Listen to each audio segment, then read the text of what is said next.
Merci Jean-Luc Udry. Bonsoir à tous. Merci Jean-Luc.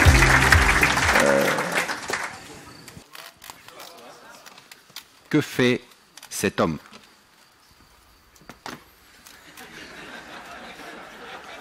Il pense autrement. Il regarde là où personne ne regarde. Et dans l'absolu, il a raison. Après, dans les faits, la mise en pratique, les résultats obtenus, chacun sera juge ici, je ne me prononce pas.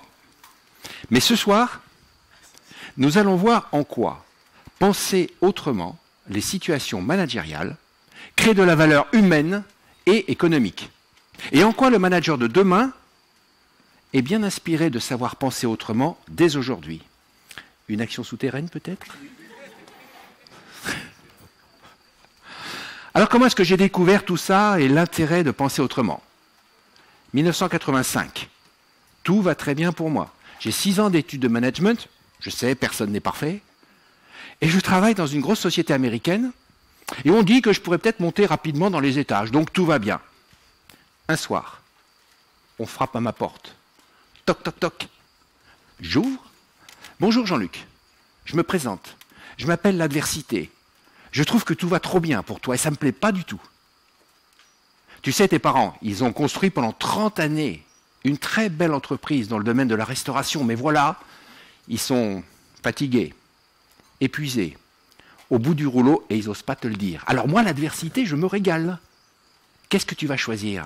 La voie royale dans la société américaine ou d'aller donner un petit coup de main à tes parents? Et bien évidemment, qu'est-ce que je choisis? Je vais donner un coup de main à mes parents. Je quitte du jour au lendemain mon emploi. Et j'arrive dans la société familiale, tard le matin, 6 heures.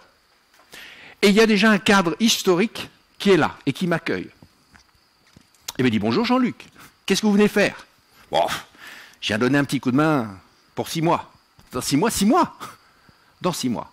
Ça fait longtemps qu'on ne sera plus là. Pourquoi me dites-vous ça? Ce n'est pas à moi de vous le dire, me répond-il. J'ai du travail, bonne journée. Sur ce, il tourne et il s'en va. Alors, c'est l'accueil façon banquise, hein, plus frais que frais. Mais c'est ce jour-là que je comprends pour la première fois tout l'intérêt de penser autrement les situations managériales. Et pour illustrer tout ça, autrement qu'avec le président que vous avez vu tout à l'heure, penser autrement, c'est quoi? Si vous avez au maillot de bain, je vous emmène à la piscine. Gentlemen's 50-meter backstroke. From right to left, top to bottom, John Arians in 1, Cole Cragen in 2, Nicholas Denisiaco in 3, Pontus Renholm in 4, Tommy Sacco in 5, De Silva in lane number 6, Hill Taylor with those tremendous underwaters in 7. He's going to just go for the underwater here, take the DQ. And in lane number 8, that is Jason Bergstrom. But look at Hill Taylor just going for it. Wow, Hill Taylor touching in 23-1-0. Holy jeez. Second place goes to Pontus Renholm, or first place I should say, Pontus Renholm. Second goes to Tommy Sacco, 27-2. 8 nageuses ont le même objectif, gagner la course, bien évidemment. 7 ont fonctionné selon leurs réflexes habituels. On va s'entraîner, on va soigner le départ, enfin, et ainsi de suite. Il y en a une qui s'est dit, je vais poursuivre le même objectif, mais penser autrement. Et elle nage en apnée. Moyennant quoi, non seulement elle remporte la course, mais en plus, elle bat le record du monde ce jour-là. Eh bien, penser autrement, c'est ça. C'est déplacer son regard sur les choses. Parce qu'au fond, quand vous êtes confronté à une situation managériale, vous avez vos habitudes, vos réflexes de pensée, vos peurs, vos croyances, et ainsi de suite. Donc à chaque fois, vous raisonnez de la même façon. Et ça peut marcher.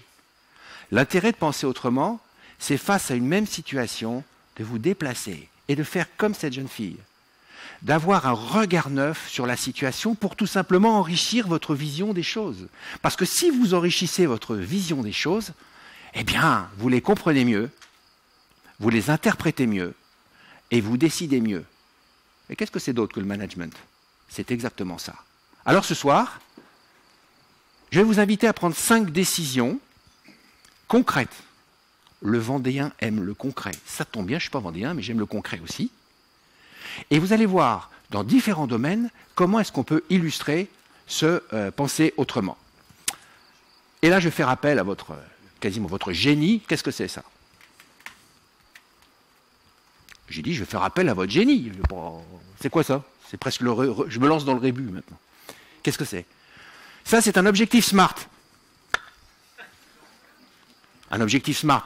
Tout le monde sait ce que c'est un objectif SMART? Est-ce qu'il y a des gens qui ne savent pas ce que c'est qu'un objectif SMART? Dites-moi. Ok. Un objectif SMART, en gros, pour faire simple, c'est ce qu'on trouve dans tous les livres de management. C'est quelque chose qui vous permet de fixer un objectif spécifique, mesurable, atteignable, bref, un truc réaliste. L'objectif SMART, c'est le contraire de « je veux être jeune, beau, riche et en bonne santé ». Ça, c'est pas réaliste, hein, je ne remplis pas toutes les cases. Vous voyez. Donc, l'objectif SMART, c'est ce que 99% des entreprises utilisent pour fixer à leurs équipes des objectifs, cadrer les choses et avancer. Et moi, dans notre entreprise, dont je suis maintenant le boss, je m'aperçois que notre cadre, il avait bien raison. Vous voyez le Titanic? En vérité, je découvre que notre entreprise se porte un poil moins bien que le Titanic. C'est pour vous dire qu'on n'a pas longtemps à vivre. Et qu'est-ce que je fais? Du haut de mes 27 ans, je me dis, je vais chercher dans mes livres de management comment faire pour mobiliser, pour engager les équipes. Et donc, je sors l'objectif SMART. Et je réunis les équipes. J'ai travaillé tout le week-end là-dessus, un discours de folie. Très motivant, en leur disant, je ne vais pas vous cacher la vérité, on est mal, et en plus on est mal. Je vous demande de faire plus 10% tous les mois par rapport au même mois l'année dernière, et ce pendant 1 an. Et ça, c'est un objectif SMART. C'est la seule condition pour nous en sortir. Et là, je suis confronté à 3 attitudes. Dans une entreprise, il y a ceux qui disent non. Non, de toute façon, bonjour, non. Non. On n'a pas ça, il nous manque la finance, il nous manque le design, il nous manque le marketing, il nous manque ceci, il nous manque cela. C'est non. 10%, c'est intolérable de nous mettre une telle pression. Ok. À l'autre extrémité, il y a ceux qui disent oui. Il y a toujours des gens qui disent oui, ils sont d'accord. 10%, c'est la bricole. On va y arriver facile, on va faire 20%, etc. Et puis entre les deux, le ventre mou, si j'ose dire, le gros de la troupe, il y a 90% des équipes qui me regardent avec mon objectif SMART, et j'essaie de les regarder comme ça, d'établir un contact, voir si ça plaît pas. Vous voyez, le charisme du bulot, j'ai pas de retour. Ils me disent rien. Donc c'est engageant, hein, pour un patron, c'est engageant. Et la réunion se termine, et je retourne à mes études en quelque sorte, et 2-3 jours après, je me dis c'est sûr que les faits, ils auront pensé au truc, on va faire plus 10%, etc. Et en fait, en vérité, mesdames, messieurs, je viens de me rendre compte que j'ai commis ma première erreur, et c'est là où ça vous intéresse. Quelle est cette erreur? C'est pas fun. Qui est-ce qui va se mobiliser pour un plus 10%? Qui est-ce qui va se mobiliser pour un plus 5 ou un plus 8 quand vous donnez un objectif à vos équipes? C'est pas fun, c'est pas engageant, c'est pas motivant. J'ai pas envie de me lever le matin, moi, pour un plus 5. Ou pour un plus 10. Et c'est pour ça que les équipes n'ont pas répondu. Et là, on est au cœur du sujet. Tu me demandais comment est-ce qu'on engage les équipes. Pour engager les équipes, il faut quoi? Avant tout, un objectif exaltant, enthousiasmant, motivant, qui dépasse le simple objectif SMART. Un objectif dont la finalité est supérieure à l'objectif annuel basique de X% de plus par an. Lui, cet homme-là, il vend à ses équipes et il vend à ses clients la possibilité d'aller sur Mars. Vous pouvez déjà acheter vos tickets, là, maintenant. Google vous dit, je change le monde. Apple, je sais, ce sont que des Américains, je sais. Mais Apple vous dit, nos produits sont friendly users, ça veut dire sont les amis des utilisateurs.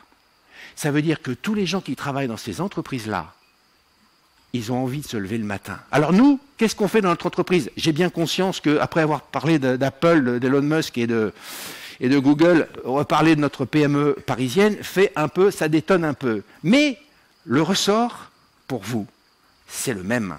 C'est exactement le même. Alors je suis revenu devant les équipes avec un autre discours. Nous souhaitons, notre objectif est de devenir l'entreprise la plus innovante du secteur. Chaque client qui rentrera chez nous et qui en sortira sera ébahi, conquis, enthousiasmé. Il viendra notre meilleur ambassadeur. Vous allez avoir toute la créativité, le temps nécessaire pour imaginer des nouvelles idées, des solutions. Vous êtes des acteurs de notre renouveau. Je compte sur vous. Comptez sur moi. Et maintenant, pour atteindre cet objectif exaltant, je vous demande de faire plus 10% tous les mois par rapport au même mois de l'année passée pendant un an. Qu'est-ce que ça veut dire? Ça veut dire que l'objectif SMART est maintenu, mais qu'il passe au deuxième plan. Il passe après l'objectif enthousiasmant. Et qu'est-ce qui s'est passé? Sourire immédiat. Boîtes à idées qui ont fleuri. Des solutions comme on n'en avait jamais trouvé. Et imaginez dans une brasserie de luxe, puisque tel était l'établissement, dans le plus chic quartier de Paris, on a par exemple innové. On a construit sur 40 mètres de façade un grand gâteau d'anniversaire à l'occasion de l'anniversaire de l'entreprise. Et les clients qui nous avaient désertés, ils disaient « Mais qu'est-ce qui se passe chez vous ?» Et quand ils rencontraient le personnel de la maison, ils disaient « Mais c'est fantastique, il y a un changement incroyable, vous inventez toujours quelque chose de nouveau. » Et le personnel disait « Mais monsieur, nous travaillons dans l'entreprise la plus innovante du secteur. Voilà ce que c'est à notre échelle. Un objectif enthousiasmant. » Et la première décision que je voudrais vous demander de prendre, ou en tout cas de réfléchir à ce sujet-là, c'est celle-là.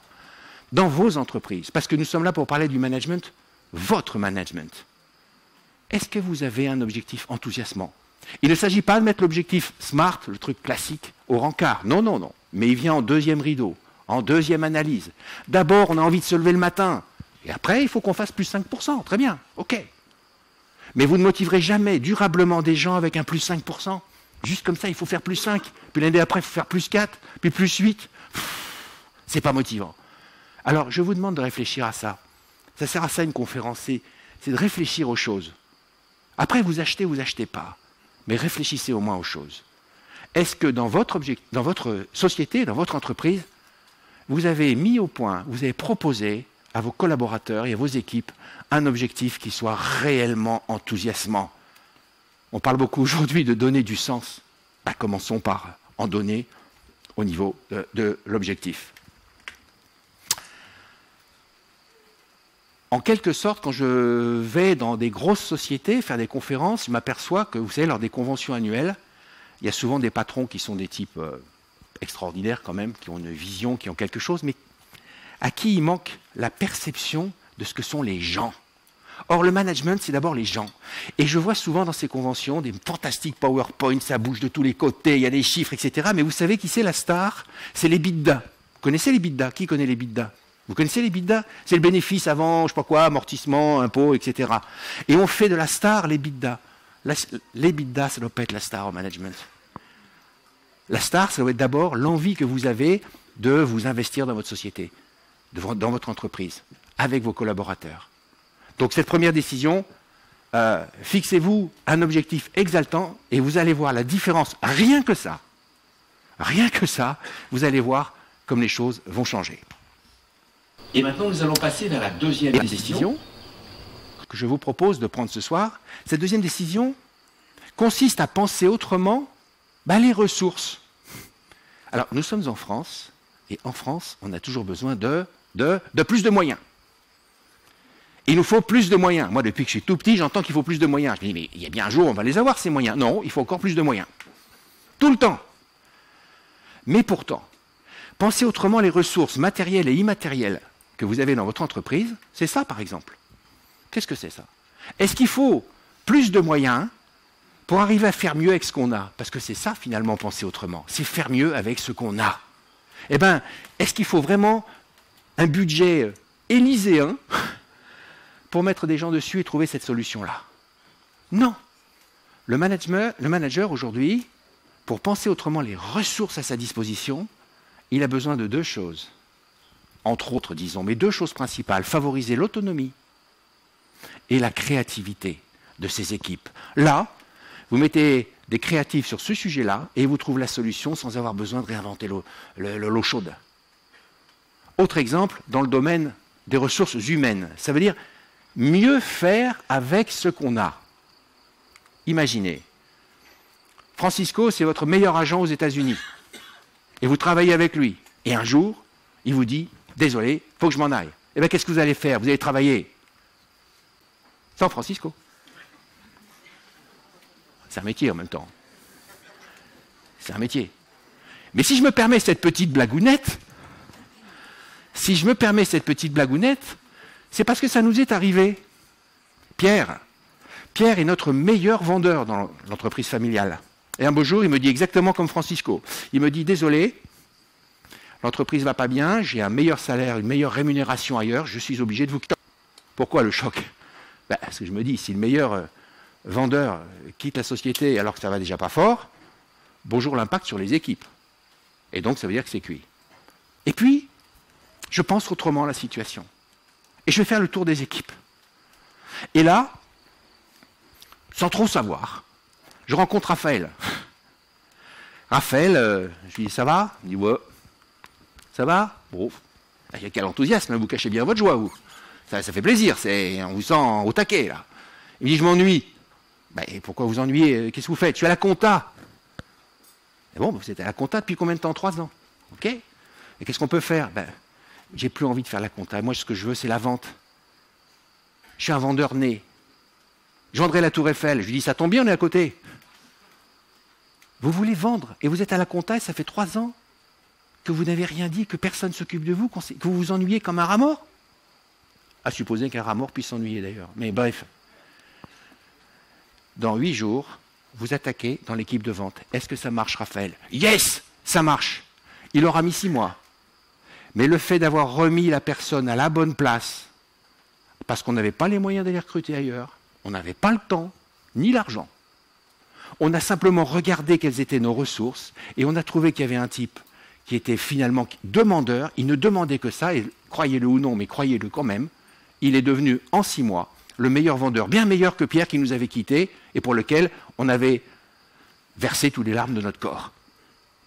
Ça veut dire que dans les situations de management, regardez dans votre entreprise, et c'est cette deuxième décision que je vous demande de prendre, en tout cas d'y réfléchir. Est-ce que vous êtes toujours certain que vos ressources sont bien utilisées? Est-ce que vous ne pouvez pas faire mieux avec ce que vous avez? Eh bien, bien souvent, si. Vous pouvez faire mieux avec ce que vous avez, en favorisant la créativité, en regardant vos équipes. Est-ce que vous seriez prêt, la tête sur le billot, à dire, dans ma boîte, 100% des gens sont à la bonne place? Est-ce que vous en êtes si sûr? Moi, je ne savais pas, Raphaël, je ne savais pas. Est-ce que vous êtes absolument certain que le périmètre d'intervention de vos équipes est clairement défini? Vous seriez surpris de voir le nombre de gens que je rencontre en me disant, moi je me suis aperçu que finalement j'empiétais un peu sur le travail de Mélanie, et Mélanie empiète un peu sur le travail de Sophie, qui empiète un peu sur le travail de Jean-Pierre. Et finalement, on perd du temps, on perd l'énergie, on perd la motivation, on perd beaucoup de choses, simplement parce qu'on n'a pas essayé de faire mieux avec ce qu'on a. Aussi, je vous demande de regarder très attentivement chez vous. Comment ça se passe? Tout le monde est à la bonne place? Est-ce que le temps de chacun est bien organisé?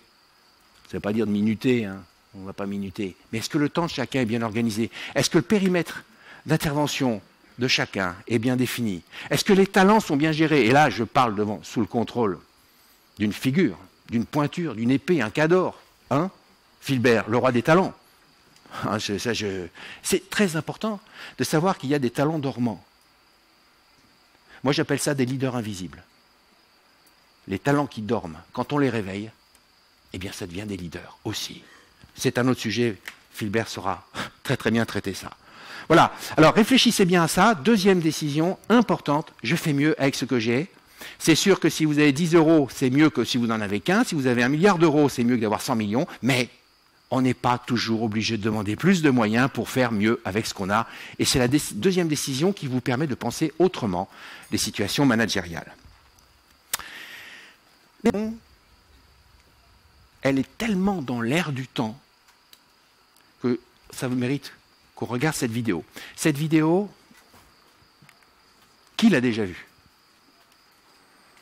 Donc on est fatigué de la voir. On n'est pas fatigué de la voir? Ça m'arrange un peu parce que j'ai pas de plan B, donc très franchement. Eh bien, même si on est fatigué de la voir, on va la regarder à nouveau parce que peut-être on va la traiter autrement. Florian Gay qui va prendre le bâton pour la France sur les Russes aussi. Zikova qui vient attaquer la Russe, là, ils ont fini fort, les Russes et les Ukrainiennes. La France est quatrième, il y a du trafic, elle a perdu un peu de temps, Floria, ça va être dur. Ça va être très dur parce que le podium est dessiné là-bas. Eh ouais, c'est les 3 favoris devant. Ouais, et il n'y aura pas de podium pour le 4x4 français parce que là on revient pas. Les Russes, l'Ukraine et la Grande-Bretagne. Okay. C'est vrai qu'il y a eu un problème dans le trafic et que Floria a perdu du temps. Et on va regarder la bagarre entre l'Ukraine et la Russie, avec toujours la possibilité pour Adéoyer, alors que Floria donne tout ce qu'elle a, mais malheureusement ce sera pas suffisant. Ah, ça revient fort, elle revient fort. Ouais, mais... La Britannique est en train de craquer. Alors peut-être. La Britannique est en train de craquer, Patrick.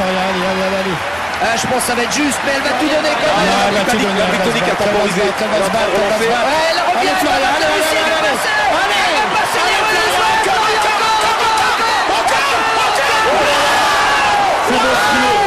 C'est bon, quelle ligne droite, quelle ligne droite. Magnifique. Mais il n'y a pas que la ligne droite, mais quel 400 mètres, quel 400 mètres. Elles sont championnes d'Europe. Elles sont championnes d'Europe. C'est énorme. J'ai jamais vu ça. Patrick. Je n'ai jamais vu. Il n'a jamais vu ça. Je ne sais pas si vous connaissez Patrick Montel. Moi, j'ai l'impression qu'il est là depuis Louis XII. Je le vois commenter l'athlétisme, je ne sais pas vous, mais depuis toujours. Donc s'il n'a jamais vu ça, c'est vraiment que c'est une remontada fantastique. Ça, c'est une chose acquise. Est-ce que vous pouvez me dire en 2-3 mots ce que vous inspire cette vidéo? Ce n'est pas la vidéo, ce que vous inspire cette course. Spontanément, qu'est-ce qui vous vient à l'esprit? Allez-y, allez-y. Hein. Oui, rien n'est jamais perdu, il faut déjà y croire, c'est sûr. Rien n'est jamais perdu, ok. Quoi d'autre? Quoi d'autre? Sportif. Jusqu'au bout. Jamais lâché. Comment? Performance, bien sûr. C'est une remontada extraordinaire. Comme il y en a peu dans la vie. Sauf contre le PSG. Quand même. Il faut le signer. Je ne dis rien sur le Football Club de Nantes parce que j'ai pas envie de repartir avec du goudron et des plumes. Donc ça, c'est autre chose. Mais alors, maintenant qu'on a dit ça, maintenant que tout le monde a dit que cette vidéo, cette remontée est extraordinaire, ok, d'accord. Mais qu'est-ce que c'est penser autrement? Et qu'est-ce qui nous ramène dans la situation du manager que vous êtes? C'est ça l'important. Qu'est-ce que ce serait penser autrement, là? Voir autrement, faire comme Hollande, voir ce que les autres ne voient pas. C'est de ne pas s'intéresser à la première, celle qui gagne, mais à celle qui perd. Pourquoi? Parce que dans les situations de management, on rencontre bien plus souvent des désillusions, on rencontre bien plus souvent des échecs que des remontadas de ce niveau-là. Il y en a combien des remontadas comme ça dans une vie professionnelle? 1, 2, 3, 5? Mais pas plus. Alors que, quand vous êtes en situation de concurrence, imaginez, vous avez préparé une super offre commerciale avec vos équipes, elles sont charrettes, elles ont donné tout ce qu'elles avaient, vous avez fait un bon boulot, vous êtes content. Ah oui, mais vous avez un concurrent, c'est Martin. Martin, lui, il n'est pas plus bête que vous. Il n'est pas mieux, mais pas plus bête non plus. Il a fait le même boulot avec ses équipes. Et donc, vous allez être en concurrence. Et donc, il y en a un seul des deux qui va gagner. Alors, c'est quoi penser autrement? Quel est au final le manager inspirant qui saura amener loin ses équipes? Est-ce que c'est celui qui aura dit « Ah ben dommage, on a perdu et on va se lamenter, on est triste » ou est-ce que c'est celui qui aura su regarder l'échec autrement? Est-ce que c'est celui qui aura su, sur le long terme, faire baisser la pression du résultat pour ses équipes? Comment? En intégrant l'échec.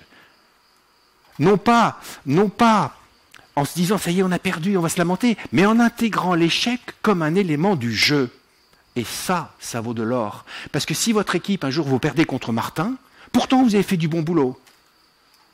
Mais votre équipe, elle, si vous l'avez travaillé, si vous lui avez dit dès le départ, on est contre Martin, mais l'échec fait partie du jeu, et s'il y a échec, voilà comment est-ce qu'on va en tirer la quintessence.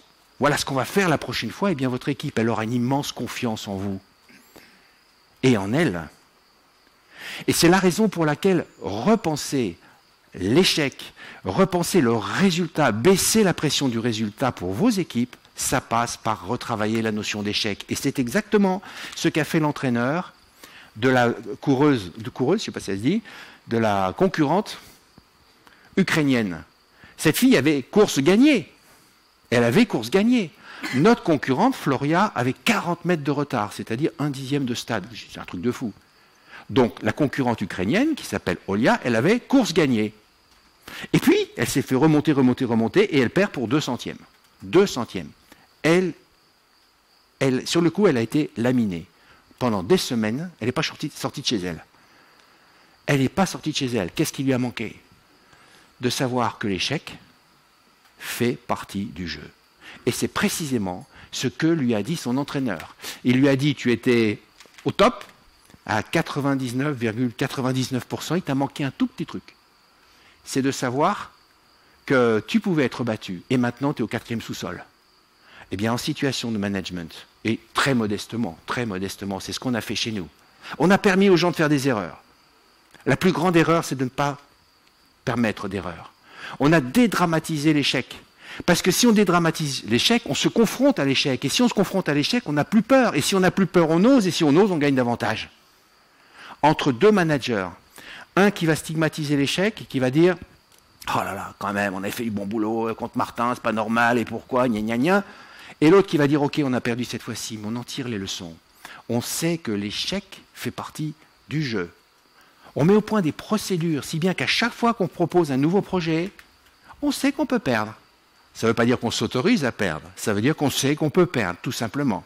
Mais alors, quelle force, quelle puissance dans l'équipe! Parce qu'une fois que l'équipe est convaincue de ça, une fois qu'elle a pensé autrement leur résultat finalement de ses efforts, une fois qu'on a baissé la pression du résultat, alors elle devient irrésistible. Et sur le long terme, cette équipe-là gagnera beaucoup, beaucoup, beaucoup plus que toutes les autres. Et d'ailleurs, dans cet exemple, c'est encore une fois ce qui s'est passé. Parce qu'aux Jeux Olympiques de Rio, notre concurrente a été laminée, tandis que l'Ukrainienne l'a battue très largement. Ça veut dire qu'elle a eu le temps de comprendre que l'échec fait partie du jeu. Son entraîneur a baissé la pression du résultat en disant « Tu es une athlète de haut niveau, bien sûr tu es programmé pour gagner, c'est une évidence, comme nous tous. Quand on fait quelque chose, on veut gagner, ça va de soi. Mais n'oublie jamais que l'échec fait partie du jeu, intègre-le, et que si tu le rencontres, eh bien fais-en un ami, pour mieux rebondir et pour préparer les futures victoires. » Aux Jeux Olympiques de Rio, on n'a pas existé. Cette Ukrainienne, Olia, mon ukrainien n'est pas top, donc le nom de famille, voilà. Olia a battu très largement notre concurrente. Alors, je voudrais vous poser, ou plutôt vous inviter à réfléchir à cet aspect fondamental du management, qui est le traitement de l'échec.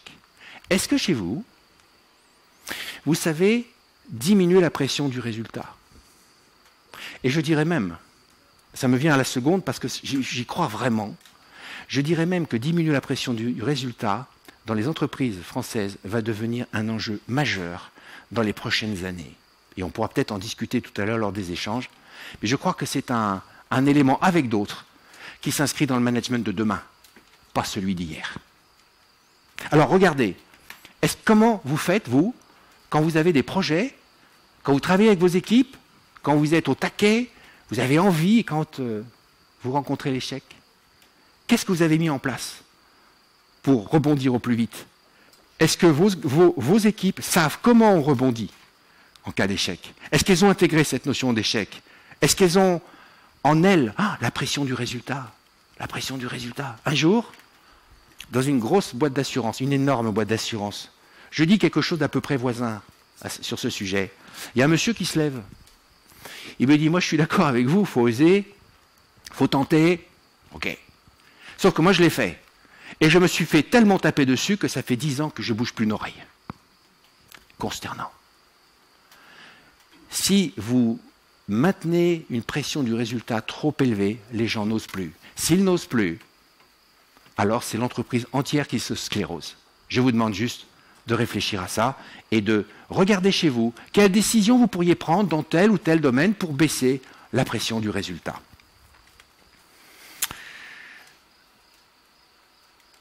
Et maintenant, en route, puisque le temps passe déjà, vers la quatrième décision, qui est toujours liée au penser autrement. Alors cette fois-ci, on va faire dans le hard. On va vous se remettre en cause un peu les uns les autres. Mais en même temps, c'est la grandeur du manager de pointe. Ce qu'on va faire, c'est qu'on va repenser votre business. en pensant autrement. D'habitude, quand vous voulez lancer un projet, conquérir des clients, qu'est-ce que vous dites? Ben, je voudrais conquérir le marché, je sais pas, japonais ou espagnol, et ben qu'est-ce qu'on va faire? Donc vous listez ce qu'il faut faire pour conquérir le marché japonais ou espagnol. Et bien là, on va faire autre chose. On va inverser ce processus. On va changer de schéma. Et écoutez bien, on va s'appuyer sur le pire pour extraire le meilleur. Et voilà comment ça se passe. Cette question-là, que vous allez voir qui va apparaître, ça vaut de l'or. Ça vaut de l'or. Qu'est-ce qui, à coup sûr, nous empêcherait d'atteindre nos objectifs? Ça vaut de l'or. Pourquoi? Parce qu'on inverse la pensée, on inverse le raisonnement, on inverse l'engagement des équipes, parce que vous allez lister tous les éléments négatifs auxquels vous n'auriez peut-être pas pensé, et vos équipes vont fondre dessus heureuses, comme un ours au salon du miel. Elles vont plonger dessus, tout simplement parce qu'elles ont une occasion de corriger un problème et de voir qu'est-ce qui les empêcherait d'atteindre leurs objectifs. Prenons un exemple. Imaginez que les tensions internationales soient de nature à vous empêcher d'atteindre vos objectifs. Bon, ça peut être une chose. Imaginons qu'il y ait des nouvelles normes, une rumeur. Les normes, on n'en manque pas en France, on a ce qu'il faut d'équiper. Donc il y a une rumeur de nouvelles normes. Et vous dites, ça va m'empêcher d'atteindre nos objectifs. Et puis, peut-être que nos prix aussi ne sont pas bien calculés par rapport à la concurrence. Donc ça pourrait nous empêcher d'atteindre notre objectif. Là, vous avez fait quoi? Vous avez posé une question. Qu'est-ce qui, à coup sûr, nous empêcherait d'atteindre nos objectifs? Ensuite, vous avez listé les éléments négatifs. Qu'est-ce qu'il reste à faire? Il reste à agir. Mais agir comment? Agir efficacement. Ne pas agir en perdant du temps, de l'énergie, de la motivation. Est-ce que vous pouvez quelque chose aux tensions internationales? Non. Est-ce que vous pouvez quelque chose aux rumeurs de nouvelles normes en 2025? Non. Est-ce que vous pouvez quelque chose à votre politique de prix? Oui. Eh bien, qu'est-ce que ça veut dire? Ça veut dire que vous allez agir sur les éléments négatifs qui peuvent vous empêcher d'atteindre vos objectifs, et surtout, que vous allez agir là où vous avez une marge de manœuvre et non pas là où vous n'avez aucune marge de manœuvre. C'est fantastique le nombre de gens, le nombre de managers, le nombre de patrons qui travaillent sur des trucs sur lesquels ils n'ont aucune prise. Stress, perte de temps, perte d'efficacité, conflit. Ça vient souvent du fait qu'on travaille sur des choses sur lesquelles on ne peut rien. Donc, l'optimiste que je suis, et vous avez bien compris, c'est la vie qui m'a appris à être optimiste. L'optimisme, il ne tombe pas du ciel. Moi, j'étais un pessimiste né. On avait peur de tout chez nous, surtout ma mère. Bref, je ne vais pas faire le divan, mais enfin, quand même, j'étais un pessimiste. Et c'est être confronté aux événements de la vie qui m'ont appris à développer un optimisme fort. Donc ici, quand vous vous appuyez sur des éléments volontairement négatifs pour voir qu'est-ce qui vous empêcherait d'atteindre vos objectifs, bah dites donc, si vous le faisiez, ça. Je vous donne un exemple. Il y a quelques semaines, peu importe, une entreprise qui compte 160 ou 170 cabinets, enfin agences immobilières en France. On fait cet exercice parce qu'il y avait un atelier après la conf. Très bien. On fait cet exercice et ils arrivent à voir que finalement, ce qui ne colle pas chez eux, c'est leur communication. Et pourquoi? Parce que l'agence de Marseille communique avec certains mots, l'agence de Toulouse communique avec d'autres mots, l'agence de Saint-Raphaël communique avec d'autres mots. Ils n'avaient pas la même façon de communiquer. Ils n'utilisaient pas les mêmes mots. Eh bien, quand ils ont utilisé cette méthode-là, ils ont découvert ce point négatif majeur, ils ont fondu dessus et ils ont défini un seul et unique slogan, un seul et unique message. Et comme par hasard, il semblerait que les affaires aillent bien depuis ce moment-là. Donc, je vous incite vraiment à utiliser cette technique qui est puissante parce que je n'ai pas d'exemple où ça n'ait donné aucun résultat. Recensez tous les éléments négatifs et là, tout de suite dans votre tête, pensez, mais tiens, sur telle situation, oh là là, on vit ça actuellement, qu'est-ce qui pourrait m'empêcher d'atteindre mon objectif? Tac, tac, tac, tac, tac, tac. Et après, vous agissez là où vous avez une marge de manœuvre pour agir. Et maintenant, c'est une façon de repenser vos business. J'ajoute par rapport à ce que je viens de dire, qu'en repensant le business avec cette question-là, il faut être humble. le manager de pointe, le gars qui a des tripes et surtout qui a une vision des choses, c'est un gars qui est humble. C'est pas parce qu'il est dans le business ou dans son affaire depuis des lustres, vous savez, le gars qui dit on a toujours fait comme ça, donc on changera rien. Celui-là, j'ai peur que son avenir soit compromis. Ce genre de questions-là, c'est de nature à vous remettre en cause. Mais alors, de manière extraordinairement positive. D'accord? Ne restez pas arc-bouté sur ce que vous faites, sur ce que vous croyez faire, parce que vous l'avez toujours fait. Il n'y a rien de pire. Avec cette question-là, si vous estimez qu'elle ne vous procure rien, pas d'avantage, et que vous n'avez pas trouvé d'éléments négatifs sur lesquels fondre, très bien. Mais ça m'étonnerait. Donc, utilisez ça. Et enfin, la 5e décision, maintenant, concerne l'homme. Alors, là aussi, j'ai toujours scrupule à dire ça, parce qu'un jour, je dis la même chose, ça concerne l'homme. Une femme se lève d'un bond, et dit « Monsieur, jusqu'ici, j'étais d'accord, mais là, je ne suis plus d'accord, parce que vous oubliez les femmes. » Elle m'a dit ça. Donc, j'ai dit « Alors, les hommes et les femmes, parce qu'aujourd'hui, il faut quand même être attentif à ce que l'on dit. » Donc, ceci étant précisé, nous allons voir maintenant une décision qui concerne l'intelligence collective, donc les hommes et les femmes. Regardez, voici un fantastique exemple d'intelligence collective. Vous êtes bien prêts? C'est assez renversant. Fall, and it'll be an exercise in building trust between one another. So Harrison, if you don't mind going first, step up here on this chair and close your eyes. All right, and then everybody fill in. And we're going to ask you to fall, and then they will catch you. So you have to trust us. So I'm going to count to 3. Just relax and fall. Okay? 1, 2, 3. No! C'est renversant, je vous le disais. Alors qu'est-ce que ça montre, ça? Ça montre que l'intelligence collective, qui est très très très à la mode, et heureusement d'ailleurs, ça ne marche pas toujours. Parce qu'on a oublié 2 choses. La première, c'est bien, l'intelligence collective, ça commence par travailler en groupe. Ce que tout le monde oublie, c'est que le groupe doit être organisé. Et là, visiblement, devant, là, ce n'était pas tout à fait organisé. Donc, c'est un exemple d'intelligence collective qui a une bonne marge de progression, quoi. D'accord. Donc, une fois qu'on a dit ça, il y a quand même une intelligence collective qui fonctionne, et le manager inspirant sait penser autrement les ressources humaines aujourd'hui. Il y a toujours les grands classiques, mais il y a aussi ça. Alors je vais vous présenter maintenant une technique, encore une fois, surpuissante. Évidemment, elle coûte un peu de sous. Il y a des responsables financiers ici? Non, je ne sais pas. Non. Bon, il faut investir. 3 post-it. 3 post-it. Plus les épingles. Donc, c'est déjà un investissement. Mais si vous arrivez à franchir, je crois qu'il y a des banquiers ici, donc je pense que vous pourrez peut-être nous aider. Si jamais on arrive à franchir ce cap-là, regardez ça. C'est juste surpuissant. Nous, on l'a utilisé, et ça nous a bien aidé. C'est quoi l'intelligence collective? C'est réunir vos collaborateurs, quel que soit leur niveau, quelle que soit leur hiérarchie, enfin, le niveau hiérarchique, et quelle que soit leur position dans l'entreprise. Et vous les réunissez à une période que vous choisissez. Tous les mois, peut-être un peu beaucoup, tous les 3 mois, tous les 6 mois, tous les ans, à vous de voir. Et on va reproduire là le cycle de l'entreprise.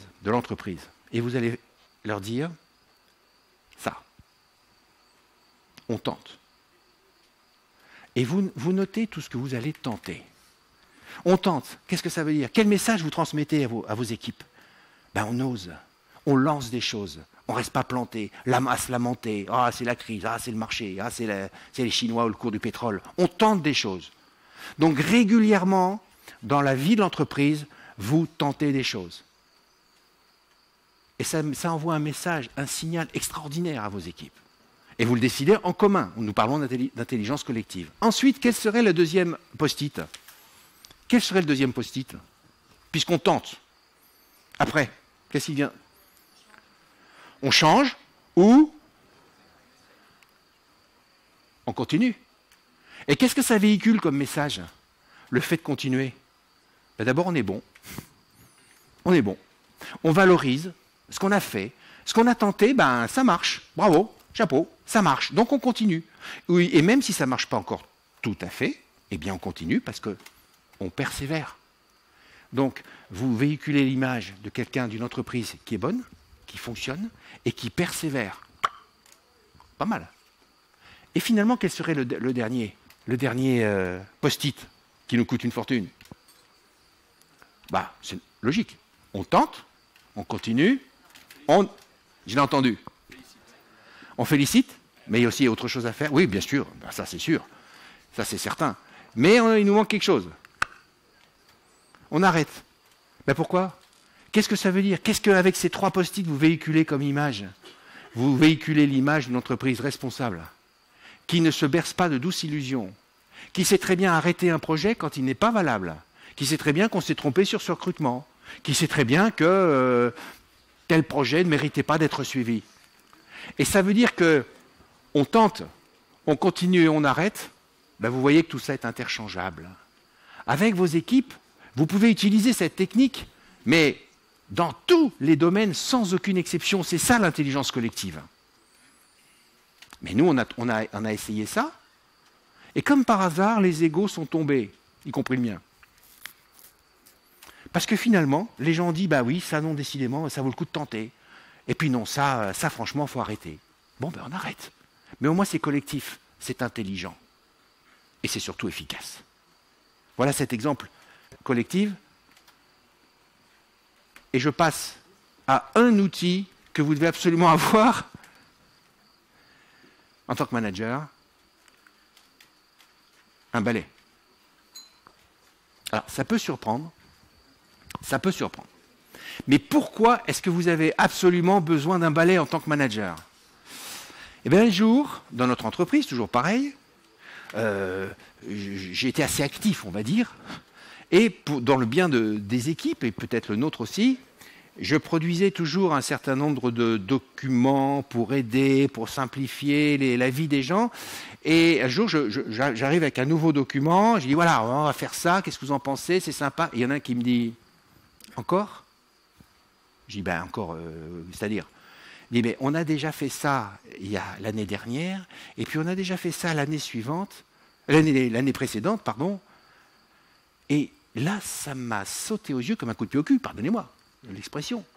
Mais c'était incroyable. Ce que je veux dire par là, c'est que le balai, il est là pour éliminer toutes les normes, les règles, les documents, les méthodes que vous avez produits. Je ne parle pas de tout ce qui est légal, bien évidemment. Et qu'on produit en permanence en pensant simplifier la vie des gens, alors que c'est tout le contraire. On leur complexifie la vie. Et si tous les ans, dans votre service, dans votre entreprise, vous prenez le balai et vous dites, voilà, qu'est-ce qui n'est plus au goût du jour? Qu'est-ce qui n'est plus adapté? Qu'est-ce qui était adapté en 2016, mais qui n'est plus adapté en 2019? Comment on peut faire pour simplifier la vie des équipes? Ça, ce n'est pas de l'optimisme, ça, c'est être pragmatique, efficace. Eh bien, le balai, moi je l'avais affiché dans un couloir, j'avais dit, maintenant, il y aura toujours un balai. Et quand j'oubliais, quand je retardais un peu le moment de voir ce qu'on avait produit en trop, il y a toujours quelqu'un qui me disait « Alors le balai, c'est pour bientôt ?» Parce que tout simplement, c'est important de simplifier la vie de vos équipes. C'est qu'en France, on a beaucoup de règlements. Si, on en a vraiment beaucoup de normes. Bon, bah, c'est pas la peine d'en rajouter. Donc ça, c'est un élément absolument essentiel. C'est ce que j'appelle jouer collectif et positif. L'histoire des post-it. L'histoire des post-it, ça ne vous coûte rien. Ça implique vos équipes. Ça les met dans le jeu. C'est très efficace du point de vue de l'image. Ça les fédère, ça les engage. Et c'est efficace du point de vue de la valeur que vous créez, économique et humaine. C'est ce que j'appelle jouer collectif et positif. Et le balai, c'est pareil. Le balai, vous allez dans le sens de vos équipes. Parce que vous voulez leur simplifier la vie. Qu'elles travaillent sur quelque chose qui soit utile, pas sur des normes et des règlements qu'on a pondus, croyant bien faire, évidemment, mais qui remontent à l'an 40. Voilà, c'est ce que j'appelle jouer collectif et positif, et c'est la 5e décision que je vous invite à prendre ce soir, dans votre périmètre d'intervention, évidemment. Et puis, comme je vous ai promis 5 décisions, vous allez donc en avoir 6. Normal. Ça, si on pouvait réfléchir 30 secondes là-dessus, ce serait intéressant. Face aux événements de la vie, et je vous ai raconté l'histoire de l'entreprise, ce que vous ne savez pas, c'est qu'après, j'ai été confronté à une autre histoire. Elle n'a pas duré longtemps, 25 ans. 25 ans d'adversité folle, inouïe. Et c'est ça qui a fait ce qu'aujourd'hui, peut-être, je peux transmettre. Ça veut dire que les événements, ce qui est important, ce n'est pas l'événement lui-même, c'est ce que vous pensez de l'événement. J'ai mis 25 ans pour le comprendre. Je ne suis pas le garçon brillant, mais maintenant je le sais. Et ça veut dire que c'est vous qui avez le pinceau face aux événements. C'est vous qui avez le pinceau pour peindre votre réalité. Ça veut dire quoi? Ça veut dire que face aux événements, dans les situations managériales, vous avez le droit d'être optimiste ou pessimiste. Moi, je ne demande pas à être forcément optimiste. Pourquoi? Parce que le pessimisme et l'optimisme, ce sont 2 illusions. C'est 2 illusions. Je suis optimiste sur ce qui va se passer demain, ou je suis pessimiste sur ce qui va se passer demain. C'est 2 illusions. Mais réfléchissez à ça. Laquelle des 2 vous emmène le plus loin? Avec laquelle des 2 vous allez emmener vos équipes? Est-ce que j'aurais dit à mes équipes, moi, vous savez, hein, on est déjà mal, mais tout ce qu'on va tenter, vous savez, je ne le sens pas bien. Ça, je le sens mal. Pour rien vous cacher, je suis assez pessimiste. Est-ce que vous pensez qu'on aurait pu redresser la société? Parce que je vais vous le dire, cette société, avec ses méthodes, elle avait quelques semaines à vivre. Grâce aux équipes, on a pu la conduire 20 ans. Ce n'est pas tout à fait rien. C'est pour ça que ça marche. Ça ne vient pas des livres de management. Ça vient d'une expérience personnelle. Je ne dis pas qu'il n'y en a pas d'autres. En tout cas, celle-là, elle fonctionne. Donc, vous avez le choix d'être optimiste ou pessimiste. Mais réfléchissez bien à l'enjeu. Quand vous êtes avec vos équipes, quand un événement vous tombe sur le coin du museau, vous avez le choix de votre attitude. Vous seul avez le choix de votre attitude. Et être optimiste, je terminerai par là, repose sur un pilier, raisonner solution. Alors, je vais vous raconter une dernière anecdote, tout en allant chercher un accessoire scandaleusement caché jusqu'ici, qui est ça. Cette fameuse clé que je trimballe maintenant partout, parce que c'est devenu un symbole. Raisonner solution. Raisonner solution. Et c'est exactement ce que nous avons fait. Et je vais vous expliquer comment. Un jour, dans cette entreprise, on avait une fâcheuse manie. Mais alors franchement, celui qui était là, à chaque fois qu'il était confronté à un problème, allait le déposer vite fait chez celui qui est là. N'écoutant que son courage qui ne lui disait rien, celui-ci va voir le gars du dessus. Et ainsi de suite. Ce qui fait que les problèmes remontaient à ma pomme sans que personne ne soit ni responsable, ni ne règle quoi que ce soit. Alors un beau jour, j'en ai eu marre. Voilà, c'est simple, j'en ai eu marre. Parce que quand on est en train de redresser une entreprise, il y a des banquiers ici, il faut déjà parler aux banquiers, c'est déjà pas marrant. Donc, pas toujours marrant. Donc, il faut savoir les convaincre et ainsi de suite. Donc, vous avez autre chose à faire. Alors, je leur ai dit, mesdames, messieurs, désormais, ma porte sera fermée et ouverte à la fois. Là, ils m'ont regardé en disant, il est un peu fatigué. Bon. Ma porte sera fermée si vous me parlez systématiquement problème. Ma porte sera fermée et ouverte si vous me parlez problème et solution. Et là, ils m'ont dit, bon, ok, comment? Je n'ai rien de trouvé de mieux qu'un moyen mnémotechnique pour les inciter à retenir le raisonner solution. Eh bien, je vais leur dire, voilà ce que je leur dis. Je leur dis, mais désormais, pour vous inciter à raisonner solution, nous allons parler cul. Alors là, ils m'ont regardé, je voyais les sourires. On va parler cul? Oui, on va parler cul. Alors là, ils se demandaient s'il fallait m'enfermer tout de suite ou attendre un petit peu. Mais en réalité, pourquoi je leur ai dit on va parler cul? Tout simplement parce que la méthode que je vais vous donner là est elle aussi simple et elle aussi surpuissante. Elle résulte en 3 questions qui commencent par un Q. C'est pour ça que je me suis dit, tout simplement, on va parler cul, ils vont retenir ça. Voilà, bon. Et ils ont retenu ça. Cette méthode, optimiste et pragmatique du raisonner solution, c'est la suivante. Face à tout problème, Q1, quelque sorte. Quel est le problème? 2. Quelles sont les solutions possibles? 3. Quelle est la solution que je recommande? Je répète, parce que ça vaut de l'or et c'est simplissime, sauf que personne ne le fait. Enfin, nous, on l'a fait. Quel est le problème? Quelles sont les solutions possibles? quelle est la solution que je recommande. Est-ce que vous savez que la majorité des gens, quand ils ont un problème, vous en écrivez une page? Bien poser un problème, c'est déjà le résoudre à moitié. Un problème, ça tient en une ligne, maxi. Après, il y a des détails. Mais bien poser le problème, bien l'identifier, on s'attaque au problème. Ensuite, quelles sont les solutions possibles? Vous savez pourquoi je vous dis ça? Parce que la plupart des gens, soit les problèmes, ils les évacuent vite fait comme ça parce qu'ils ne veulent pas être embêtés, soit ils en ont peur, donc ils ne font rien, mais le problème qui n'est pas traité, eh ben, va revenir 2 fois plus vite et en 2 fois plus gros. Donc il faut le solutionner. Et donc il faut lister toutes les solutions possibles avant de choisir la solution qui convient. Donc quel est le problème? Quelles sont les solutions possibles? Et finalement, dans ces solutions possibles, quelle est celle que je recommande? On va faire un petit exercice court, simple, sans aller au fond des choses, bien évidemment. Il s'agit juste d'installer une méthode. Regardez, imaginez que je commence avec la question, la première. Quel est le problème? On livre souvent en retard. Ça arrive? Est-ce que ça vous arrive de livrer en retard? Oui, si, ça arrive de livrer en retard. Bon, admettons, moitié de la salle, on va trouver comme ça, il n'y a pas de bonne réponse, on s'en fout. C'est pas ça qui compte. Ce qui compte, c'est de se mettre ça dans la tête. On va trouver 2, 3, 4, 5 solutions au fait qu'on livre tout le temps en retard. Et l'autre partie de la salle traitera la dernière question. Parmi les solutions qui ont été édictées, quelle est celle que vous proposez? Philbert, ouvre tes oreilles, tu vas être interrogé. Donc on livre toujours en retard. Qui veut répondre? Je vous donne la clé, vous la transmettez. Qu'est-ce qu'on peut faire? Ah non. On est en Vendée quand même. Alors là, non. Alors qu'est-ce qu'on peut faire si on livre en retard? Allez. Comment? Allez-y, prenez la clé, passez-la. Changez de transporteur. Ok, je discute même pas, parce que c'est vrai. Allez, qu'est-ce qu'on fait? Améliorer l'informatique. Oui, bien sûr, le gars de l'informatique, lui, il s'en fout, bien sûr. Ensuite, qu'est-ce qu'on peut faire? Alors, on livre en retard. C'est inadmissible de livrer en retard. Rechercher quoi? Rechercher les causes. Oui, c'est une bonne chose, oui, rechercher les causes. Pourquoi est-ce qu'on livre en retard? Effectivement, le gars de l'informatique, il va falloir qu'on lui parle. Alors, bon, un autre exemple, qu'est-ce qu'on peut faire si on livre en retard? Vous êtes des managers? Non?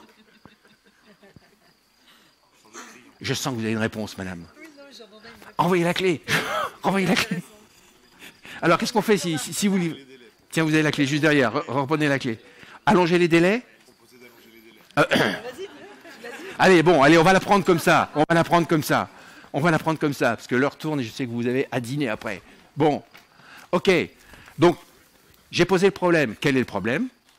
Vous avez trouvé un certain nombre de solutions, bien évidemment, sans approfondir ici. Quelles sont les solutions possibles? Vous les listez toutes. Vous ne commencez pas par appliquer une solution alors que c'est peut-être la deuxième qui marche. Juste du bon sens, du management pur et dur. Vous listez toutes les solutions. Philbert, tu as réfléchi? Oui. Parmi les solutions qui ont été données, quelle est ta recommandation? On ne dira pas si elle est bonne ou pas bonne. On se bouge le cul.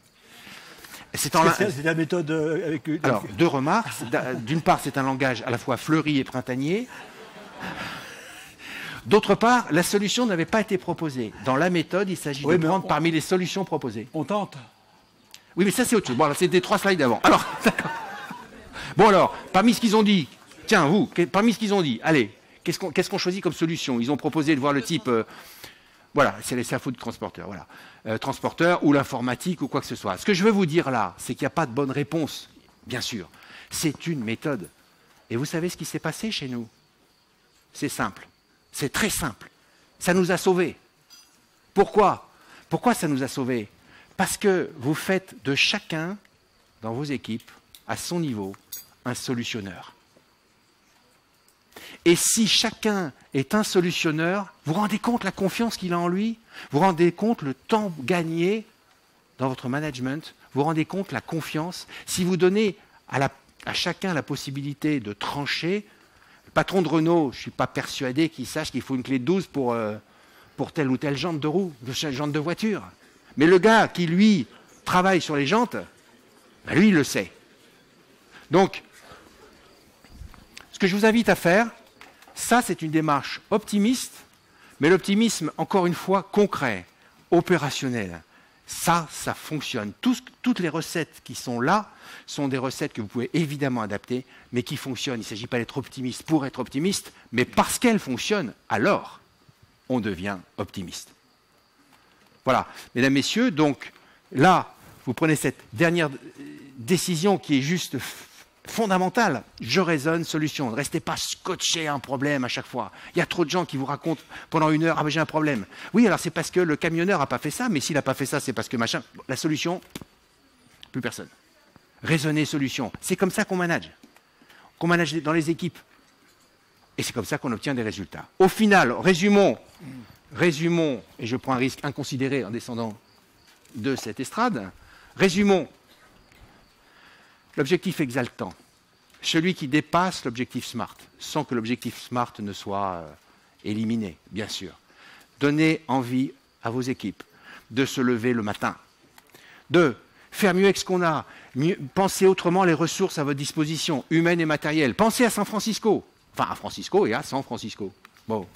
Diminuez la pression en faisant de l'échec, en l'intégrant dès le départ dans votre plan de management avec vos équipes. Ensuite, repensez votre business. Votre business, c'était quoi? C'était la question, qu'est-ce qui pourrait à coup sûr nous empêcher d'atteindre nos objectifs? Surpuissant. Ensuite, soyez évidemment, jouez collectif et positif. Rappelez-vous l'intelligence collective. Hein, l'intelligence collective, ça se cadre un peu, sinon on tombe comme le bonhomme de tout à l'heure, hein, parce qu'on n'a pas de nouvelles d'ailleurs. Et finalement, raisonnez solution. Voilà, prenez ces 6 décisions, il y en a certainement une qui est faite pour vous.